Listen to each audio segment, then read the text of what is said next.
My name is Pam Faulkner. I would like to thank everybody for being here. I know it's not always the best thing when you know that somebody's going to ask you for something to come out on an evening when you might rather be at home watching, I don't know, whatever it is that's on tonight. Modern Family. Okay. Nonetheless, I am very grateful that you're all here. This is something that I have been able to live with for a little while now, having been sort of an early adopter for this program and having been able to have the blessing of seeing it sort of come alive.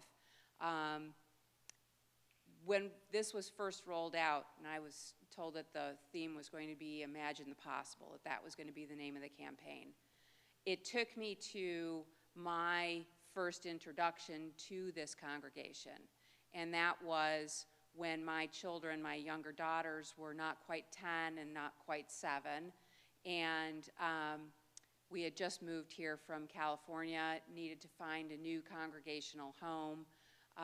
We were spoiled for choice.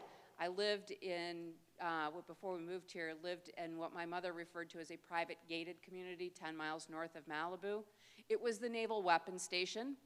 There were 5 other Jews, and we drove 40 minutes to the synagogue.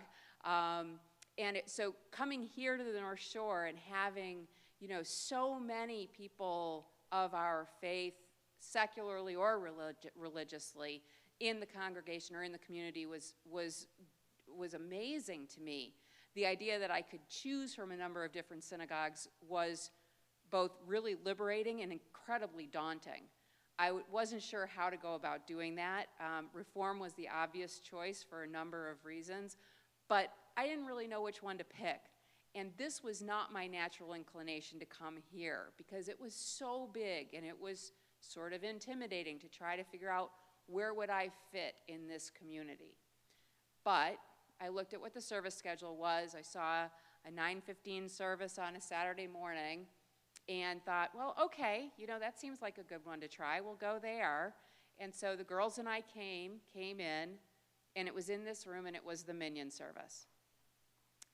And we walked out 2.5 hours later, and the girls had art projects in their hands, and we'd all had cookies and coffee and challah, and it was wonderful. We, you know, it was really a lovely service. And I thought, well, that was nice. And Molly looked at me and said, do we really need to go anywhere else? And I thought, I guess we don't. And so in the 20 years that has ensued from that time to this, so much has happened. But in the moment that she said that to me, I had my own opportunity to imagine the possible.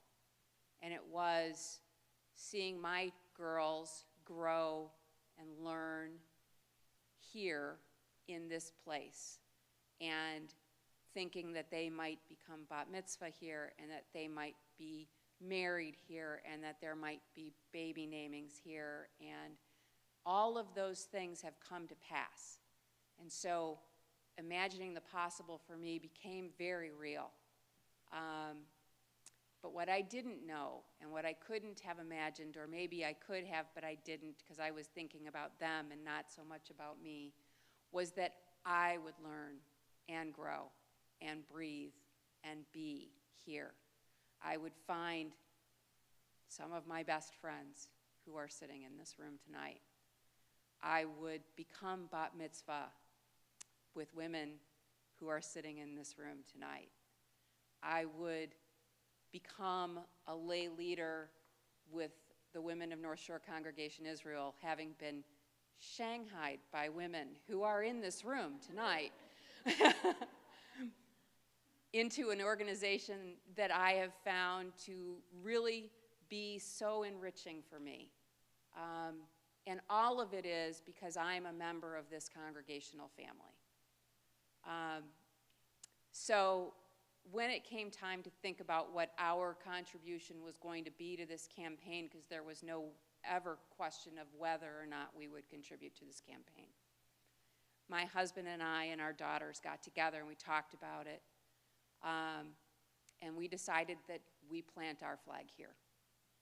This is where we are rooted. This is where we will grow. This is where we identify, and this is where we live. My daughters have grown up. We have had weddings. There have been mariachi bands in the balcony here. And there have been baby namings here. And so for my daughters, this place will always be their anchor. But what they imagine for their lives is not the same thing that I imagined in that moment in that parking lot. Their lives are going to be different. Their children's lives are going to be different. But they still want that to have something to do with this place. And so we decided that we would make a gift that is, as Rabbi Geffen said, the biggest philanthropic gift that our family has ever made to anything. Alumni associations, sororities, even women's cancer, which is a huge part of my family's world. Because we see this place as fulfilling some manifestation of all of that. And so for us, this is where, as I said, we plant our flag. Our gift may not be big in relative terms in the numbers, but it is, for us, a monumental thing. And it's also important that our daughters are participating with us too. And so they wanted to stand and be counted as well. But I want to make sure that what is there for their children is something that is responsive to what they need. What we see when we look at this place is we see this beautiful building and we see the things that have happened inside of it.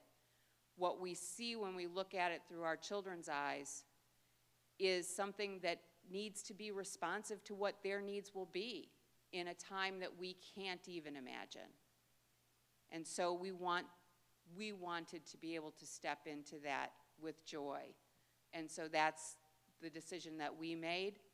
I again thank all of you for being here and for considering what your best gift might be and how you want to see this congregation and this community grow. So thank you very much.